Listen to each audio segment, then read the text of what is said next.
Welcome back, everybody. This is like the third video I'm gonna do, kind of like in a row. Like I told Madbadvoodoo when he called me on Skype earlier. I'm not really going to do a whole bunch more videos today. It's just this one and the other two.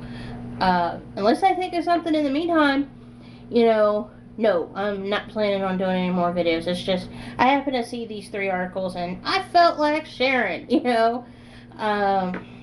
But I just this article that I'm going to do here from Channel 5's webpage. I have comments to say about it, but it isn't for the reasons that you might think. It's just for reasons that my own personal reasons that I'll elaborate on here in a minute after I read the article. I'm pretty sure this will make Madbadvoodoo laugh.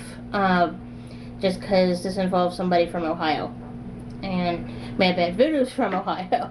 So, but it's also got something to do with somebody from California who the only memory I have of that guy is that I thought he was good looking. That's about the only good thing I can say about the man. Okay, but anyway, this, like I said, is from Channel 5's webpage. It's called, the title of the article is called, "Should Ronald Reagan Replace Grant on $50 Bill?" And the proposal was met with anger at Grant's birthplace. Well, no duh. But anyway, at Point Pleasant, Ohio, which I think, if I'm remembering correctly, I know where that is. That's near here. Well, sort of, kind of, maybe halfway. But I know where Point Pleasant is. I think I've been there, if I'm remembering right. But it's anyone who thought Ulysses S. Grant battle days were long over is wrong. A movement is underfoot to replace the Civil War general and president on the $50 bill. U.S. Representative Patrick McHenry of North Carolina introduced legislation in February that would put Ronald Reagan on the $50 bill instead of Grant. People in Point Pleasant, Ohio, where Grant was born, haven't taken too kindly to the proposal. "I think it just stinks. It really does. It makes me very unhappy," said Loretta Furman, who gives tours at Grant's birthplace. McHenry posted on his website that, quote, "Every generation needs its own heroes. One decade into the 21st century, it's time to honor the last great president of the 20th. And he's smoking pot. But Furman thinks there may be more to it than that, and that the battle lines are being drawn right where they were 150 years ago. That's the South trying to get up with the North again," laughed Furman. McHenry's legislation is being considered by the House Committee on Financial Services and still has a long way to go before becoming law. A similar bill was proposed in 2005 but died in committee. Well, no duh. And like I said, I'm reading verbatim off the page. The reason why I'm not too thrilled with Reagan being on a $50 bill, let's put it this way. Grant may have been a nutter, but Reagan destroyed the unions. Let's examine the airline incident back in the 80s. I remember my parents blasting Reagan for that when I was a kid. I've been part of a union myself, and and Tony's been part of a union. We don't take kindly to that kind of stuff. And my dad was part of a union, so seriously, I don't want to look at Ronald Reagan seriously on a $50 bill. I would sooner take a crazy army general than a bad actor. Okay? I mean, let's face it, before Ronald Reagan was a president, he was what? A crappy actor. I mean, let's face it, I've seen some of Reagan's movies. I think Elvis Presley acted better. Okay? I mean, Elvis's movies sucked too, but when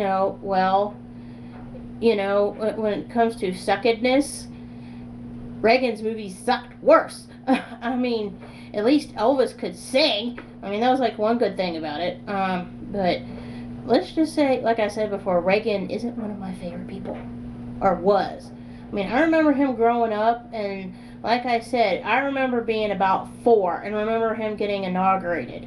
Because my mom parked my butt in front of the television and said, "Watch this!" And I'm like, "Okay?" And I'm like, "It's what?" And Mom told me, "Oh, that's an inauguration." Okay? You know, that's like the only thing I remember of 1980, other than Princess Diana and Prince Charles getting married.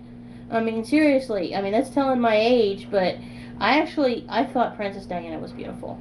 You know, I mean, her whole life. I mean, granted, I lived down the what you would more what a Southerners call down the street from the woman. So you know, I kind of am partial to her because I did live in Kensington where she lived right up until the time of her death. So excuse me for being partial to the woman. You know, because I mean, you know, we were college kids and living in the rich end of the town was like the big thing. But anyway, I digress. Back to Grant and Reagan. Ulysses S. Grant had mental health issues, but that's like the worst, the worst of his problems. I mean, he was a good general. He was a good leader. I mean, why else would Abraham Lincoln have picked him to be a general? Come on, the man did a good job. And it's not because I'm a Southerner that I would rather have Grant on there. It's just I'm over that. I mean, because my family, I won't divulge any information on this, but parts of my family have a lot of Southern history in them, involving certain nameless people from Virginia, certain famous dead people from Virginia that knew Grant and were buddies with Lincoln. That's why I'm not saying anything. And, well, I mean, I would just rather, believe me, I would, if somebody gave me the choice between Grant and Reagan, I'll come say, what, are you stupid? Leave Grant alone, But anyway, I just wanted to cut my rant about my $50 bill. Leave well enough alone. If you want to put Reagan on something, put him on, like, a nickel or something. Put him on the penny. Better yet, put him on a penny. Abraham Lincoln doesn't need two coins, or need a coin and a bill. Stick Reagan on a penny. Seriously. Of course, I also heard they're getting rid of pennies. Ha! So, seriously. Stick Reagan on a penny and keep it. If you want to put his face on money, put him on a penny. Put him on a quarter. Put him on something. But for heaven's sakes, don't stick him on, the $50 bill. Don't stick him on the $100 bill either. Leave Ben Franklin alone. Granted, Ben Franklin got electrocuted, but, he's one of the founding fathers, But anyway, I just wanted to give my opinion of the $50 bill. Alright? Well, you guys have a good day. Bye.